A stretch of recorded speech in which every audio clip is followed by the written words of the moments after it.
Yes, welcome back students for the next session of our video lecture, and today's topic is on frequency modulation, that is FM. In the previous session we saw what is FM, what is PM, and the basics, how the signals are represented, how the signal of PM will be appearing, and what is your FM signal, what is the modulation index for your FM, and what is the modulation index for the PM value. And we also discussed what is narrowband FM and what is wideband FM. So these two topics depends upon the value of the beta value, that is your modulation index of the frequency modulated signal. So when beta is less than 1, then it is narrowband FM, and when beta is greater than 1, then it is sorry. Okay. Now we will see how this FM signal get generated. So basically there are two methods for generating a frequency modulated signal. One is direct method, another one is indirect method. As the name suggests, you can directly generate frequency modulated signal from the modulating signal and indirectly also generate it. We will see how we can generate in both the forms. First one is direct method. You are going to have your information signal Fi, which is going to be carrier signal plus the kf times m of t, that is your baseband signal. So in this direct method of the FM system, the instantaneous frequency is directly varied with the information signal. So Fi is going to be your instantaneous frequency, and you are going to vary this along with the information signal m of t. To vary the frequency of the carrier, it uses an oscillator whose resonant frequency is determined by the components that can be varied. So you are going to vary this with respect to the carrier frequency, and this carrier frequency is generated by means of an oscillator, and the oscillator is going to resonate at the frequency which is determined by the component, and this can be varied. But whatever we use at the transmitting side, we should note it down, and we have to use the same carrier frequency at the receiver side. Okay. And the oscillating frequency is thus changed by the modulating signal amplitude. Here we make use of a LC tank circuit for an oscillator. So it is going to be an inductor and a capacitor connected in parallel. I hope you know very well what is a tank circuit.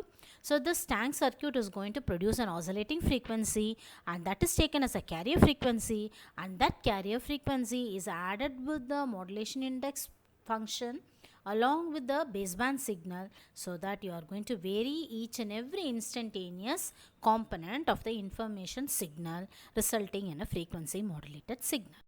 So this is going to be the diagram which depicts what is going to be the modulated signal. So you are going to have this direct method, the modulating, that is your baseband signal directly modulates the carrier. The carrier signal is generated using an LC oscillator. So this is going to be an LC oscillator.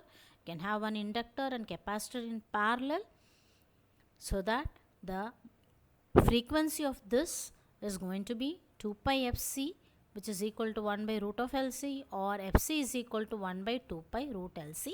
This is given in terms of angular frequency. So the carrier frequency is going to be get calculated with the help of this tank circuit, and you are going to have a variable resonator, so that it varies the frequency of it, and you get the FM signal. And the second method of generation is indirect method. As the name says that we are going to generate FM in an indirect way, not directly. So indirect in the sense, here we are going to generate with the help of the phase modulated signal. So you take your baseband signal, that is your modulating signal, is AC cos of 2 pi fct plus theta of t, where theta of t is going to be the phase angle, which is 2 pi kp of m of t. So when you are going to integrate this signal, you are going to have the frequency modulated signal. So this can be explained well with the help of a block diagram. So this is going to be a block diagram of your wideband FM signal. So this is going to be your information signal, which you are going to frequency modulated, integrate that signal with respect to 0 to t into dt. So over a time period of 0 to t, you have to integrate the information signal with respect to dt. Then you pass it on through a narrowband phase modulator, and this phase modulator you are going to apply your crystal control oscillator. So it will be a high frequency signal, carrier signal.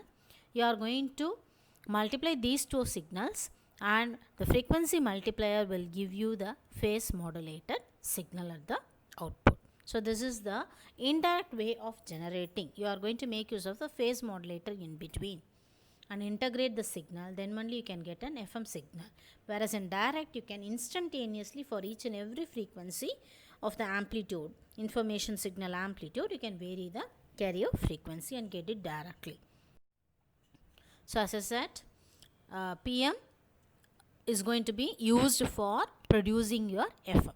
So FM is going to get produced from the PM, and later it is referred as the indirect FM. The information signal is first integrated and then used to phase modulate a crystal control oscillator, which provides a frequency stability. In order to minimize the distortion in the phase modulator, the modulation index has to be kept small, so thereby it results in a narrowband FM signal. So depending upon the modulation index, you can either generate a narrowband FM signal or a wideband FM signal. For beta less than 1, it is going to be narrowband. Beta almost equal to 1, it is going to be wideband FM. So the angle modulation includes frequency modulation as well as phase modulation. They are not two different things, so they are interrelated. So one cannot change without changing the other. So the information signal frequency also deviates the carrier frequency in case of PM. Phase modulation produces frequency modulation, as well as frequency modulation produces phase modulation. Since the amount of phase shift is varying, the effect is that as if it is almost some amount of frequency is changed. There is no much change between the frequency modulated and phase modulated signal. And in order to produce a narrowband FM signal, it is multiplied in frequency by means of frequency multiplier, so as to produce the desired wideband signal. So if you are not going to make use of the frequency multiplier, then it will result in narrowband FM. If the output from the phase modulator is given to the frequency multiplier, and it produces a wideband FM. The frequency multiplier is used to perform narrowband to wideband conversion. So this is the purpose of the frequency multiplier in the system. And how many number of deviations you are going to have? M is going to be the multiplication factor. M times it is going to be multiplied. So which while the rate at which the instantaneous frequency varies has not changed in the system. And this is how you get a narrowband FM. So you are going to have your carrier signal AC cos 2 pi FCT. It is phase shifted by 90 degrees, so it will be minus sine AC sine 2 pi FCT, and you are going to have your baseband signal, which is 2 pi kf into m of t, that you have to integrate. This is multiplied with the phase shifted signal, and the phase shifted signal multiplied frequency is added along with the carrier signal, which will result in the narrowband FM signal. So this is how your narrowband FM signal is going to get generated. So as I said, your phase modulation and frequency modulation are interrelated. So one part you have to integrate it, another part you have to differentiate it. So for example, if you want frequency modulation to be achieved, you have to integrate the baseband signal over a time period 0 to t, apply it to the phase modulator, you get a frequency modulated signal. Suppose if you want a phase modulated signal, then take your baseband signal, differentiate that baseband signal, so it is m dash of t, and apply it to the frequency modulator, so you get a phase modulator. So they are interrelated.